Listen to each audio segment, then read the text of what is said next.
Good to see you, everyone. My name is Robbie Howell, and I have a special guest here today to do something rather special. Hello there. I am YummmeCrab. I have worked with Robbie before on the Mississippians build. Go take a look at that up here if you haven't seen it yet. You better. I've done a lot of hobbyist researching of various North American indigenous history, and I have barely dipped my toe in to Age of Empires 2 for reference. Dear God. That's great. I will post that on screen right now. It was kind of awkward working on the theory craft when the extent of my knowledge is Jaguar Warrior of Tenochtitlan. In what game do you specialize in? I have played an ungodly amount of Sid Meier's Civilization 6. To be completely exact, if I'm allowed to make the same joke twice. Good heavens. God. That's incredible. Yeah. Age of Empires compared to Civ 6 is a very different beast. Today we are doing something that I think does a nice intersection between our interests in theory crafting, our interests in history, and your relative lack of knowledge in Age of Empires 2. I am going to be giving you trivia questions about Age of Empires 2 that I'm hoping you might be able to figure out based on your historical knowledge, or if nothing else, I can trick you with. Because there's a lot of stuff that doesn't make any goddamn sense in this game that we love so well. And we like to make fun of it for that, or at least I do. Before we start, shoutouts. Where can people find you and your work? Right now, I'm mostly active on Global Comics, where I have my webcomic Heat Riser, a bizarre post-apocalyptic world of a bizarre samurai woman going on a weird road trip with weird people. Beautiful. That's awesome. And we'll be seeing me do a similar quiz with you as the moderator on Civilization 6 going forward, because the last time I played Civilization was Civilization 3, which I love. But I'm sure the game is a little different by this point. So, I have 3 different rounds. With very different feels each round. Actually, wait, do I have 3 or 4? I have 4, but the 4th one is special. So the first one is going to be, I am going to present you with a civilization bonus, and you have to match it to one of 4 civilizations. So one of these civilizations actually has this bonus. All right. Are you ready to go and see if you can match the bonus? I'm as ready as I'm going to be. Perfect. We love it. First one is wheelbarrow and handcart are free. These are 2 technologies, and your options are the Britons, Chinese, Persians, and Vikings. You can ask me any questions you have that wouldn't blatantly give away the answer. For some context, wheelbarrow and handcart are pretty unambiguously the most important economy technologies in the game. They let your villagers move faster and carry more. The kind of interesting catch with wheelbarrow and handcart is that they are researched at the town center, which means that when you are researching them, you cannot be training villagers, the core economic unit. I don't think it makes sense for the Britons. It's extremely ambiguous. And this is from a Civ player, it's extremely ambiguous the period of time that they're themed after. Yeah. Anyways, the Chinese, I don't think I could name a single thing about the Chinese in that game. From the general vibe I get off from Age of Empires 2's design, it's possible it could be the Chinese. I'm thinking I'm kind of leaning towards the Persians, because a very strong, centralized bonus kind of feels like something that they put. A weird thing in any strategy game, historical strategy game, is Persia's always good, right? And this bonus feels good, Yeah, possibly the best economic bonus in the game, if not best top 3. The Vikings are themed so much around being Vikings, They don't feel like they'd get this crazy economic bonus. Indeed. I'm gonna go with the Persians. Excellent. A fantastic guess. Unfortunately not correct. They should have this bonus. And we'll fight to the death that they should have this bonus. It's actually the motherfucking Vikings. Are you... come on! Do I know why? No. For a while, they were not only an amazing water civilization, as you might add, they were one of the best land civilizations, I would argue purely on the back of this bonus. Personally, when I think of any kind of medieval Nordic civilization, economy of just infrastructure isn't really what I think of. If you're gonna call your civilization the Vikings, their main source of income should be murder. That's just my take. I promise you, not all of these are that tricky, but I wanted to give you a stupid one first, so you know the beast we're dealing with. Oh dear. Second bonus. The bonus is A second town center can be built in the feudal age, and the civilizations are Bulgarians, Cumans, Malay, and Sicilians. The town center can normally not be built till Castle Age, the Third Age, and the jump between feudal and castle is very important. So hypothetically, being able to build a second town center and generate villagers in the feudal age is a tremendous economic bonus. Okay. This is definitely like them theming around some like early-ish like expansionism, you know? It could be the Bulgarians. It could be. I think that certainly interests me. Like, or it seems like it's definitely possible. Like, I know they're like a crazy cavalry civ or something. Or I might be mistaken. No, you're right. I don't know if that's like really like in their cards. I don't know. Humans, I'm going to be entirely honest. I kind of forgot that humans were in this game. Honestly, I'm just going to skip the humans. I got no words. Sure. The Malaysia, I know they're like generally have a good water focus, and like the idea of having a second town center kind of makes sense for like going to like a different island or whatever to like put a town center there. That seems like maybe that could be like an intention from like a game design perspective. That seems like definitely possible. It might be the Sicilians. That's kind of what I'm leaning right now. From what little I've seen, I know they're more themed around the Normans than the Sicilians. It's like kind of want to call it a genre of European kingdoms owning land that is fuck off far away. That could be what it is referencing, and I'll just go with the Sicilians. An excellent guess. I think your logic is great. It's the Cumans. Mother! I never stood a chance. I was hoping that if you knew a bit about the Cumans, you might like hone in on them. But to be honest, I picked all these answers to be plausible. The only reason I know anything about the Cumans is because I've played Crusader Kings 3. That's it. Oh, perfect. West Asia is probably the part of history in the world that I know the least about. I was really unconfident too until I did like a couple of videos about it. The thing you mentioned about the Malay was exactly what I was trying to trick you with on that one. But not to fear. Like I said, these are tough. I'm trying to be a little not mean per se, but I think these are gettable, but they're not easy. Ready for the third one? Let's go. All right. Infantry are up to 35% cheaper as you advance through the ages. The civilizations are Aztecs, Celts, Goths, and Japanese. My first instinct was like, I saw the word infantry and I saw the Aztecs and I was like, and then my second thought was immediately, oh, it wouldn't be the Aztecs because the Aztecs would be themed around the earlier ages. But that's mainly just because in all of the Civ games, the Aztecs are always an early game, like, war Civ. I will give you this. The Aztecs in Age of Empires are not explicitly an early game faction. I think the Aztecs is definitely, like, a possible choice. I mean, it fits. However, the Celts and the Goths especially, like, it's synonymous with, like, barbarian and that kind of stuff. And it's like, certainly that fits. The problem is that like every single civ in this game is a war civ, so it's not like there's a culture civ on here. No, though to be fair, like if you gave them like a civ style culture bonus, it would probably get ridiculous. Like, oh yeah, 50% production towards wonders. What could go wrong? Ugh. I know, like I haven't mentioned them yet, but I think the Japanese in historical strategy games as a whole, they all tend to fall in like a spectrum, right? Yeah. When it comes to like people make so there's the on one far end, there's the like historical accuracy. One where like people are like, yeah, let's try to make things as accurate as possible, like design the factions based off of history as closely as possible. And then the other end that is like the pop culture, like based off of the pop culture influences. Age of Empires is 100% a vibes-based design. Yeah, exactly. In that context, the only thing people think about for medieval Japan is the samurai. I am going to go with the Japanese only for that reason, because it does feel right. Honestly, I could also go for the Aztecs, but I feel like the Aztecs would probably be more about having like a smaller number of units, but have them be stronger, I think. I'm going to go with the Japanese locking it in. Yep. Excellent guess. It's the Goths. You reasoned it out quite well. The Japanese do have an infantry-related bonus that's very similar to this. They get an attack speed bonus. The Aztecs have some infantry-adjacent stuff like attack damage, as well as producing all units a little faster, which is kind of random to me. And then the Celts have fast infantry. So all of these are infantry civs. The Goths have the identity of the spam you to death in late game. Who thinks of samurai and attacks quickly?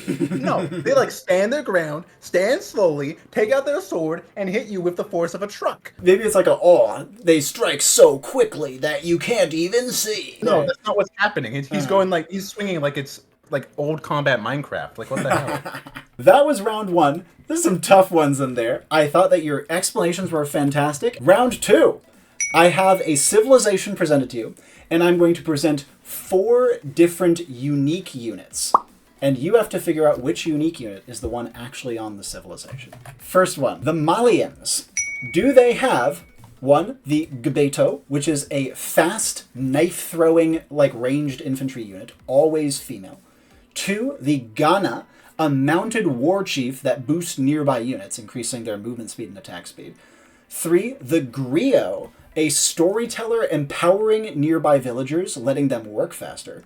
Or 4, the Kuraleme, a heavy cavalry resistant to anti-camel damage. So if a unit has an attack bonus versus camels, it doesn't get that attack bonus. A unique unit that is always female, mostly focusing on that because that is probably what like the cool selling point of it. It definitely like raises an eyebrow because that's certainly possible. I don't think it's the Ghana, mainly just because once again from a pop culture's perspective, pop history perspective, that's a place. That's a place, dog. Egg on my face if that's the real answer. But the cool storyteller one that makes your villagers cooler. I know enough about this game to know it's not that cool. Come on.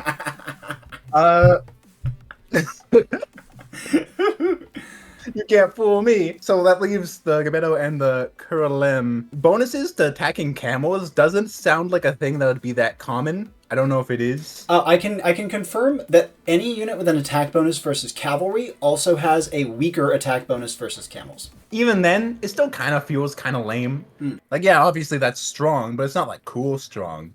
Which does kind of make me want to pick it. I'm going to go with the Kuralem. It would be the 3rd one in a row that I picked the last option, and fuck it at this point.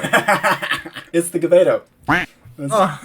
Okay, thank God it wasn't the Ghana. Jeez. Oh, there's so much to go over. So first of all 3 of the other units I proposed on my build for the Ouagadugans renamed the Soninke. So all of these were technically a thing in West African history. The country Ghana is named after the word Ghana, which means war chief. The Kuraleme was the unit I ended up giving to my Ouagadugans build. And there is actually a unit in the game, and there has been since 1999, for the Byzantines unique unit, annoyingly called the Cataphract, which has this exact mechanic. They don't take anti-cavalry bonus damage. And they're actually a very good and well-liked unit. And so I actually think you did pick the one that's like in the right direction for Age of Empires. The Gabeto personally annoys the hell out of me because it's actually referencing an all-female warrior group called the Dahomey Amazons, which were in the kingdom of Dahomey. Yeah, oh my god, that is in the so 1600s and on. Like, so annoying. Especially like older like strategy games, they'll do this so often with any non-European civilization. Yep. Imagine if it was like, even just half that. Like, hey guys, here's our super cool German civilization with super cool economy bonuses and their awesome unique unit, the Winged Hussar. Like, people would lose their fucking minds. There'd be rebellions, there'd be riots in the streets. I thought, again, your thought process was great. And I wish it wasn't the Gabeto. It is fun. Yeah. It is a fun unit to use, though. Next one, Koreans. I actually just did a proposed rebuild for this on my channel. They actually have 2 unique units, one of which is obviously the turtle ship, so you don't have to worry about that. Besides the turtle ship, what is their other unique unit? Is it 1, the Gongsu, which is a fast-firing foot archer, very good against lightly armored enemies, but falls off against heavy armor. 2, the Hwacha, which is a long-range siege weapon firing a barrage of rocket arrows that pepper an area. 3, the Sambyolcho, which wields the iconic Korean flail, like a cavalry flail, and is buffed when you have a town center under attack. Or 4, the War Wagon, which is a fast-moving covered chariot with a ballista inside. It should be the Hwacha. Like, if there's anything that screams like Korean unique unit, it's probably the Hwacha and like the turtle ship, which makes me scared because I don't want to pick it because I feel like you might be screwing with me. Like, I'm just gonna say it blatantly, it probably should be the Hwacha. Like, if there is right in this world, it's the Hwacha. However, the Gunsu is possible, but the thing is, like, it feels kind of obscure. The 3rd thing, I'm just not gonna try. The flail cavalry guy. I think that's possible, and its bonus is interesting and also is interesting enough and conventionally not that useful enough that like it makes sense to be a unique unit, you know. The War Wagon, it being called the War Wagon and not like any kind of like actual Korean name kind of makes me want to pick it because like yeah, they would do that. They would just give them a thing and just call it regular English words. If it's the Hwacha, like I'm happy. All in. Last answer is always War Wagon. Oh my god, you did it! That's correct. Damn it! I don't want to. I don't want to be right. It should be the fucking Hwacha. Everyone and their mother thinks it should be the Hwacha. But no, we get this dumbass war wagon, which in-game is modeled after, I think, a single drawing of a Chinese chariot from the 3rd century AD. It's not even Korean. No. Like, son of a... Your thought process was so good on this one. You deserve... Like, all of these, I've been trying to trick you constantly with this. You got me dead to fucking rights on this one. Honestly, nicely done there. The Italians. The Italians are another civilization with 2 unique units. And because of that, I'm going to be giving you 6 options and you have to guess 2. 1, the Argosy, which is a trade ship that automatically fires back on attackers. It doesn't even have to stop moving, it just kind of shoots as you're attacking it. 2, the Arsenalotto, which is an anti-gunpowder infantry unit quite heavily armored that can garrison inside a dock to make the dock work faster. 3, the Carroccio, which is an aura unit. It can't attack. It's like a carriage with a city flag on it. It gives an awesome buff to nearby units, but if an enemy kills it, they get a gold bounty. 4, the Condottiero, which is an anti-gunpowder infantry unit that is available to all allies and doesn't require upgrades to get to. 5, the Galeas, which is a warship that fires a cone of projectiles rather than a single one. Or 6, the Genoese crossbowman, which is an anti-cavalry archer with above-average armor. Having 2 units that are hyper-specialized on being anti-gunpowder, a unit that I know doesn't really come until like the late game, a late game that might not even come, feels stupid. It feels impossible stupid, but it does feel stupid. There's a good chunk of like unique units in Civ 6 that come in like the late game, and it's like, oh, they have these so many cool, crazy bonuses. And it's like, by the time you get there, the game's ending in 9 turns. Like, dog, I don't have time to use those. The trade ship, the Argosy. I think it's certainly possible, especially since the Italians trade makes sense. A similar concept with the Galeas. To me, the most iconic Italian city-state from like the Renaissance, medieval and Renaissance is probably Venice. So like the Galeas, that's certainly a possibility. The Carroccio. Here's a support unit that gives your units a buff. And if your enemies kill it, not only do you lose that really, really nice buff, they get additional reward. Like, oh my god! If there was something like that in Civ 6, no one would ever use it in their lives ever. This is so obviously bad on paper. I'm not picking it. No fucking chance. No chance. The anti-gunpowder units is available to allies, just like mentioning that the Condottiero. It's possible, because it's more possible than both of them being, both it and the Arsenato. If either of them is going to be, it's probably going to be the second one. And the Genoese crossbowman. Once again, that's a name that is a place and a tool or a technology put together, 2 English words. It is certainly possible. When I look at like a lot of the pre-Civilization 6 Civ games, a lot of them are like, what should we do for the unique unit of these guys? Ethnic group weapon, call it a day.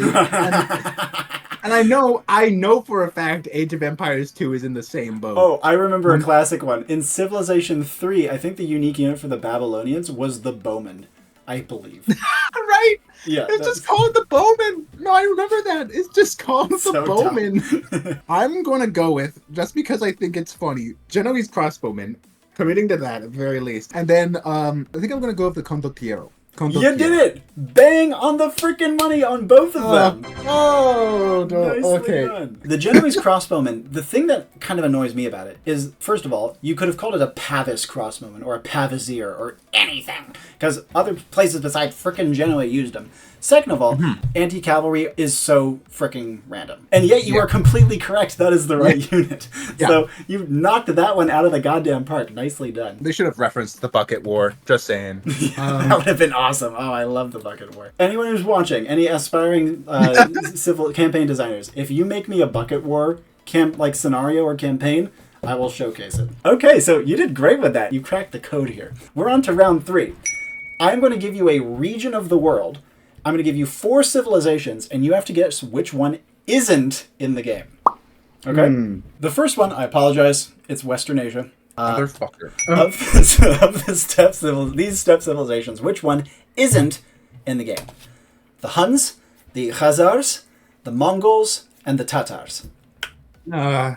All these sound real. I should know more about Western Asia. It is the most similar place to my own actual like place where I'm from. Yeah. I'm from Central Canada. I have never seen a hill. I don't know what they are. Elevation, quite frankly, frightens me. I would fit right in on the steppe. Oh, I know the Tatars are real. Mainly just because my friend makes tartar sauce jokes. I know the Mongols are real because, duh, come on. So leaves the Huns and the Khazars. The Huns feels possible. Feels more than possible. Khazars, they're a little niche. The first video of yours that I watched, it was your tier list of the jingles. Oh. And I'm pretty sure I remember you complaining that the Huns one being stupid. I'm gonna say the Khazars are fake. Nicely done, you got it. That was great. No, that's a completely legit way to do this. Knowing that video might make this list easier, but there's a few of these that I hope will still throw you for a loop. Oh. Next one, nicely done with that. Central Europe. Which of these is not real? Bohemians, Burgundians, Swiss, and Teutons. It's either the Burgundians or the Swiss. I know the Teutons are like the main like Germanic civ in the game, I think. Part of me feels like that's kind of stupid, and that's why I remember that. Ding, ding, ding. Once again, kind of meta, but I know like I've heard some people kind of like complain that the Bohemians are kind of like one note. Like I'm pretty sure I know, especially since I know whichever one is the right one. It's like my favorite jingle. I'm gonna go with the Burgundians because that feels more like the Swiss is too much of a modern name to me. For whatever reason, Age of Empires 2 is like allergic to using just like modern ethnic group names. I'm gonna say that Swiss is the fake one. You are correct again. This is many people say is one of the most notable omissions from the game right now. My top performing build on my channel is my Swiss build. Last one, Southeast Asia. Which of these is not real? The Burmese, the Khmer, the Thai, and the Vietnamese. Friends listening at home, if you, like me, are a somewhat loyal watcher of the great YouTube channel, YummmeCrab,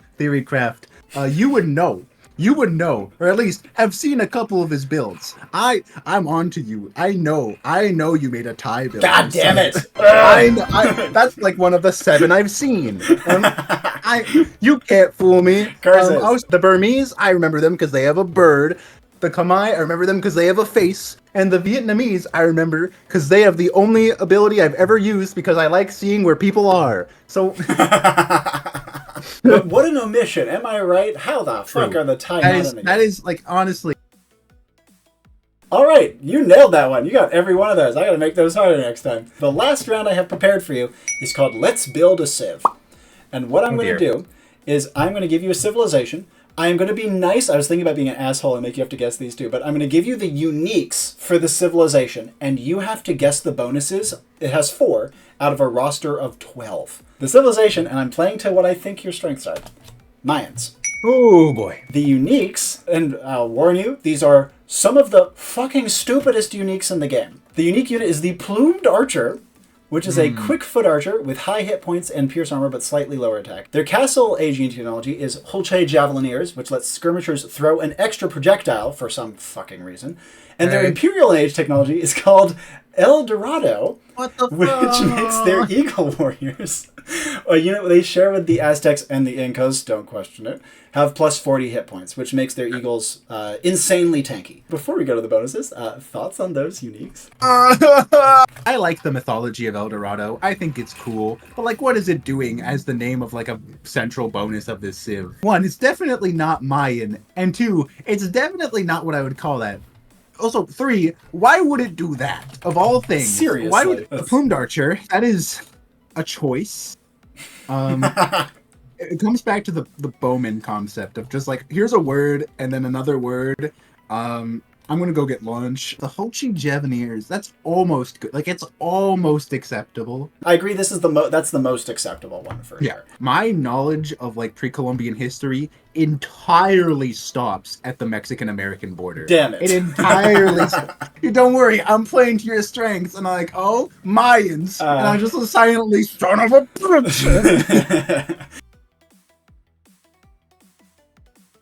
Okay, so here's the bonuses. And again, you got to pick 4 out of these. The Mayans have been, since they were released in 2000, considered, generally speaking, one of the best civilizations in the game.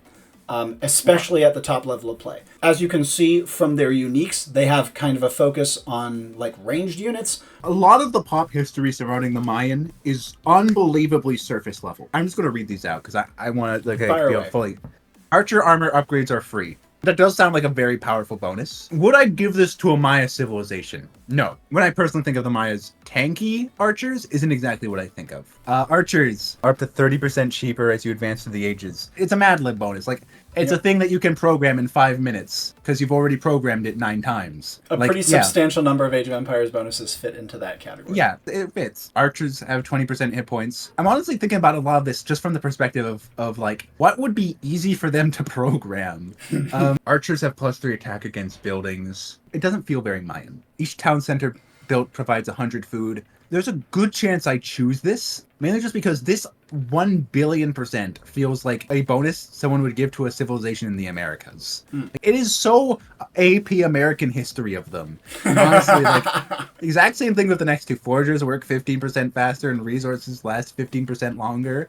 It's like, oh yes, the Mayans were a resourceful people. When they hunted an animal, they used every part of the animal. And it's like, oh yeah, how unique. You're totally right. It is so AP history of that. Start with +1 villager, but -50 food. Okay. Starting with things in games is like a very like historical strategy game thing to give to like indigenous America civilizations. Yeah. It's possible. I'm going to be honest, if that's one of them, I'm going to be mad. Start with 2 forage bushes near the town center. It sounds real. I mean, yeah, I know it's real. You said it's real. But, like, whoever has that, you poor souls. Age of Empires in general has a very conservative design philosophy. Where was I? Town centers support +10 population and +7 line of sight. I keep saying this, but sight bonuses are also something you constantly see on, like, indigenous civilizations in various games. And walls and gates are 50% cheaper. I would say you never see any walls bonuses on indigenous civilizations, but for the Mayans it's possible. I'm just crossing off some of them. I'm not going with 100 stone. If it's the forage bushes, I'm gonna cry. This is my initial deductions. It's not the attack bonus against buildings. I think probably like a very like strike hard, strike fast civilization.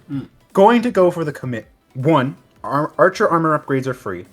2nd, archers are up to 30% cheaper as you advance through the ages. 3 is foragers work 15% faster.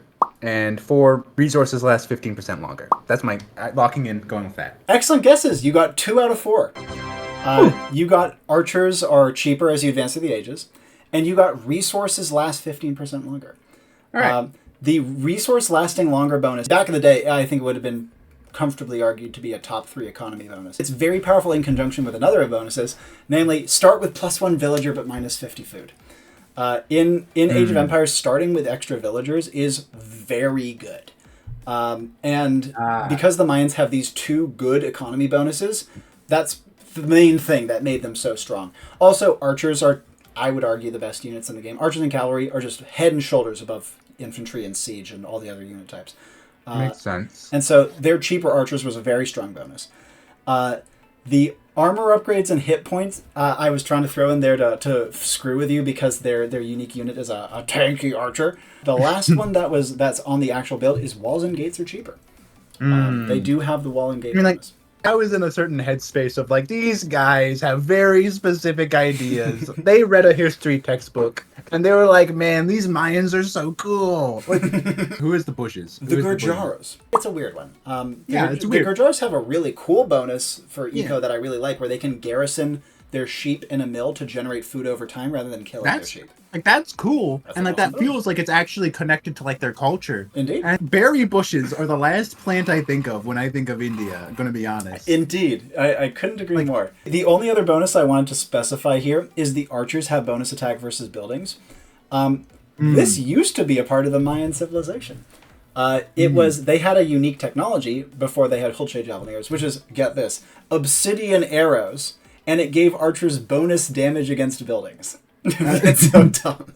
It's so stupid. The bonus was removed because it was toxic as hell, but it was really fun. I loved it. It was incredibly fun bonus. That is extremely relatable as a Civ player. There's so many really, really toxic things that are the funnest shit in the world. It is fun to be a rat. Really it is. Or from a Civilization 6 perspective, Canadian. You won't get that joke. Wait, are the Canadians in Civ 6? They are. Listen. I am planning something. You will not stand a chance. I will get my revenge. Listen, I am getting my revenge. That is all I have. So to quickly review, the first one with the Civ bonuses, that one was pretty tricky. The second section with the unique units, you got over half. The third section with the region, you nailed. And the last one with Build a Civilization, you were exactly half and half. So overall, really well done. I think that's a great showing. And I'm terrified for what you have in store for me. For all those watching, what did you think of this format? How do you think Crab did? I think he did a commendable job. Huge round of applause. And I hope it was fun for you all to see how an outside perspective engages with the goofy, wonderful, lovable mess that we call our favorite game. As always, my name is Robbie Howell. My name's Crab. Keep posted for the next episode of this where I do the same in reverse. He's doomed. Ciao for now.